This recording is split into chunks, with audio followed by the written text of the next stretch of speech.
हम लोग 6 क्लास का चैप्टर नंबर 9 रेखा रेखाखंड एवं किरण का प्रश्नावली 9.1 का क्वेश्चन नंबर 6 से शुरू करेंगे। इससे पहले वाले वीडियो में हम लोग 1 से 5 तक कर चुके हैं। क्वेश्चन नंबर 6 देखिए, संलग्न आकृति देखकर निम्नलिखित के नाम लिखिए।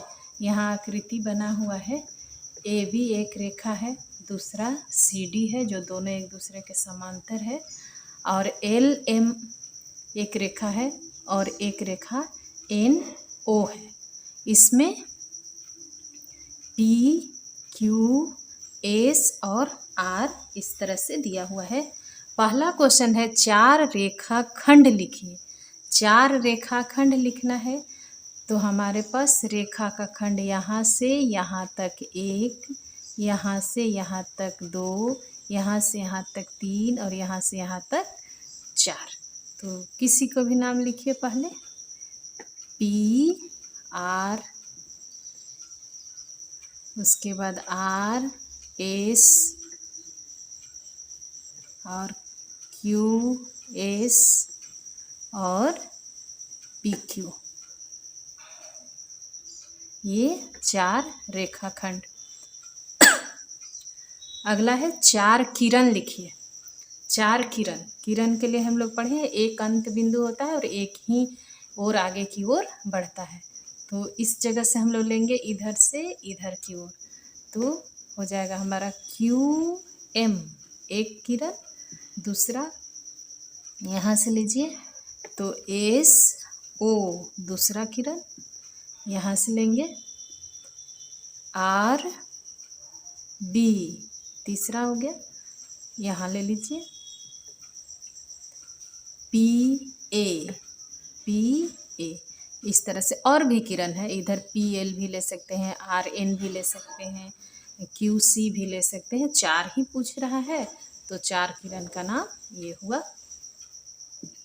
4 रेखा, रेखा पूछ रहा है तो ए बी एक रेखा है, आपका सी डी एक रेखा है, इधर में एल एम एक रेखा और एन ओ एक रेखा, एन ओ एक रेखा।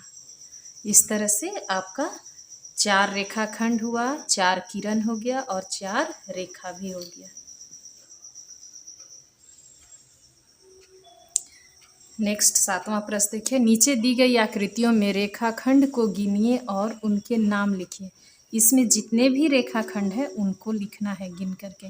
तो देखिए A B, A C, B C 3 हो गया, ए डी 4 हो गया, यहाँ से यहाँ तक ले जाएंगे बी डी, फिर डी सी, फिर इतना सबको लिखिए रेखाखंड। क्या क्या हो जाएगा हमारा, ए बी हो गया, बी सी हो गया, ए सी, फिर यहाँ से यहाँ ए डी, या पहले इसको लिखिए ए डी, और यहाँ से यहाँ तक बी डी, और लास्ट हो जाएगा डी सी। इस तरह से इसमें 6 रेखाखंड, 1 2 3 4 5 और ये बड़ा वाला 6। दूसरा नंबर में देखिए,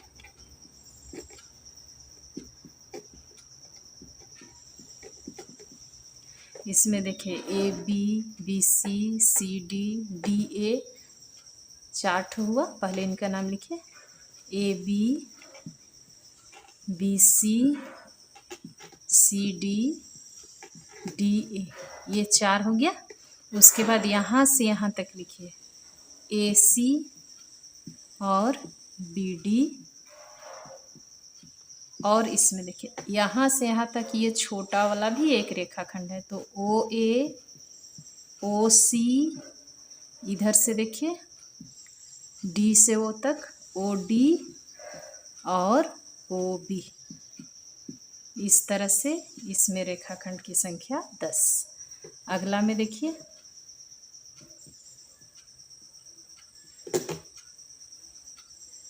तीसरा नंबर में ऐसे पी क्यू आर एक त्रिभुज बना है, दूसरा है यू एस टी, इसमें भी रेखाखंड गिन के लिखना है। तो यहाँ से यहाँ तक 1, यहाँ से यहाँ तक 2, फिर यहाँ से यहाँ तक 3 लिखे। पी क्यू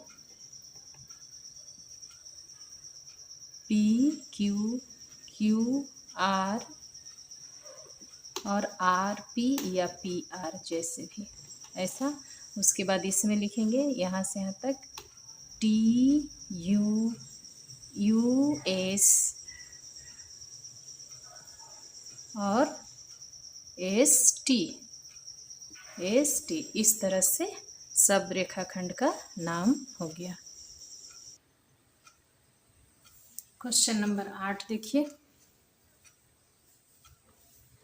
रेखा पी क्यू की संलग्न आकृति को देखिए। यहाँ पी क्यू एक रेखा है, देखने का रहा। इस आकृति के संदर्भ में बताइए कि निम्नलिखित कथन सत्य है या असत्य है।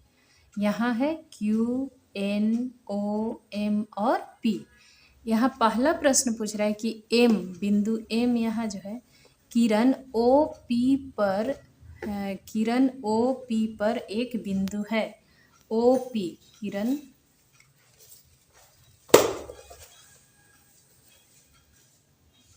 किरण ओ पी पर एक बिंदु है। एम, यहाँ एम है और ओ और पी है, तो ओ और पी किरण हुआ यहाँ से यहाँ तक, तो इसी के ऊपर स्थित है एम बिंदु, इसलिए ये सत्य हुआ। तो लिखेंगे सत्य। दूसरा है किरण ओ पी, किरण ओ पी यहाँ से लेकर के इधर एक किरण है, किरण क्यू पी से भिन्न है। तो क्यू पी से भिन्न नहीं है, क्योंकि क्यू पी भी इसी में आ रहा है, इसलिए ये क्या हो गया, असत्य हो गया। अगला देखिए, पी और क्यू रेखाखंड पी क्यू के अंत बिंदु है। सही है, पी और क्यू जो होगा ई रेखाखंड के अंत बिंदु होगा, तो ये भी हमारा क्या हुआ, सत्य हो गया। अगला है बिंदु क्यू रेखाखंड पी एन पर स्थित है। क्यू जो है ओ पी एन रेखाखंड पर स्थित नहीं है, क्योंकि पी एन के अंदर होता तो उसका रेखाखंड के अंदर में स्थित नहीं है, ये उसके बाहर है, इसलिए असत्य। नेक्स्ट देखिए, एन किरण क्यू पी का प्रारंभिक बिंदु है। जब किरण होगा तो इसी में से कोई एक बिंदु प्रारंभिक होगा। यहाँ पर क्यू बिंदु प्रारंभिक होगा, एन बिंदु प्रारंभिक नहीं होगा, तो ये भी असत्य है। अगला कह रहा है, यहाँ एक छूट रहा है, ओपी एक रेखा है।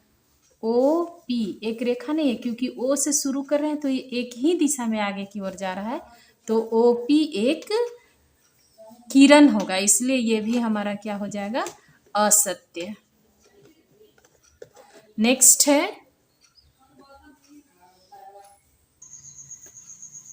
देखिए 7 नंबर, किरण ओपी के क्यूपी के विपरीत है।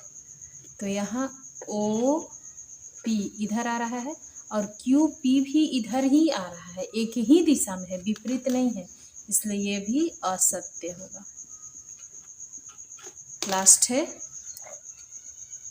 एम क्यू,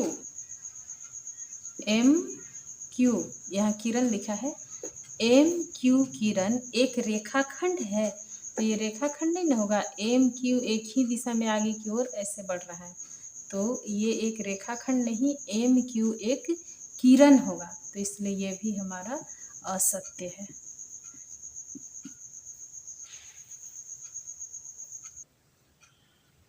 अगला प्रश्न देखिए, क्वेश्चन नंबर 9 कह रहा है, सत्य कथन के लिए टी और असत्य कथन के लिए एफ लिखिए।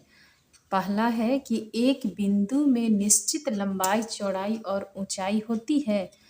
एक बिंदु में तो कुछ भी नहीं होता है, ना लंबाई होता है, ना चौड़ाई होता है, ना ऊंचाई होता है, केवल इसका स्थान निश्चित होता है किसी भी प्लेन में कि ये एक बिंदु है।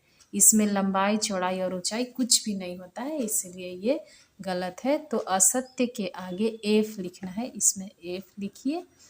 अगला है एक किरण की असीमित लंबाई होती है। किरण एक बिंदु स्थिर होता है और एक ही दिशा में आगे की ओर बढ़ता है, तो ये अनंत तक जाएगा, इसका कोई अंत बिंदु नहीं है। इसीलिए एक किरण की असीमित लंबाई है, इसकी सीमित लंबाई नहीं है, ये सही है। तो इसके लिए ट्रू लिखिए, टी। अगला है रेखा ए बी और रेखा बी ए एक ही रेखा है। यहाँ रेखा तो दोनों दिशा में आगे की ओर बढ़ता है, तो यहाँ ए बी रेखा कहिए या बी ए रेखा कहिए, एक ही रेखा होगा, इसलिए ये भी सही है। अगला है रेखा हो गया किरण ए बी और किरण बी ए एक समान है। देखिए किरण यहाँ से एक दिशा में जाएगा किरण, तो ये ए बी कहलाएगा, तो बी की दिशा में आगे की ओर जा रहा है। यदि हम इसको लिखते हैं बी ए, तो बी हमारा यहाँ होगा और ये ए की दिशा में जाएगा, तो ये एक दूसरे का अपोजिट हो जा रहा है ना।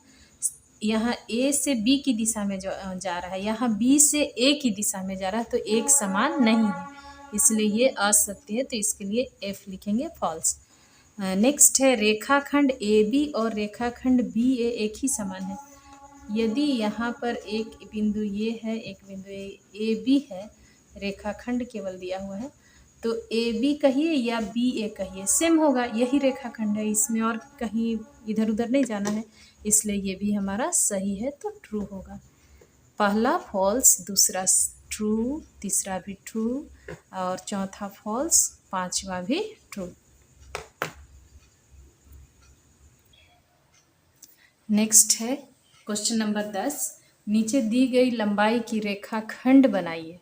यहाँ पर दिया है 8.3 सेंटीमीटर, तो इसमें हम लोग इधर से लेंगे ऐसे, एक बिंदु यहाँ ले लीजिए, यहाँ से 8.3, 8 यहाँ है, इससे थोड़ा सा आगे यहाँ देखिए 1 2 3 लिखा हुआ है, तो ये 8.3 और इसको मिला देंगे। ये हो गया हमारा, एक नाम दे दीजिए ए, ये हो गया बी, ये हो गया 8.3 सेंटीमीटर का रेखाखंड। अगला है 7.5। ठीक ऐसे ही एक बिंदु लेंगे, यहाँ रखेंगे ऐसे, और 7 पर जाइए और 7.5 यहाँ दिख रहा है, देखिए इसको मिला दीजिए। ये हो गया पी, ये हो गया क्यू, ये हो गया 7.5 सेंटीमीटर। अगला है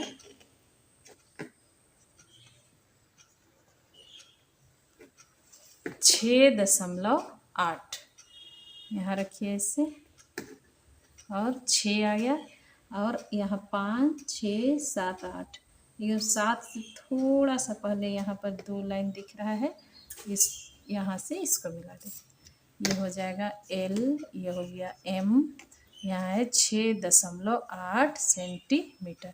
इस तरह से आपका ये एक्सरसाइज या ये चैप्टर ही समाप्त हो गया।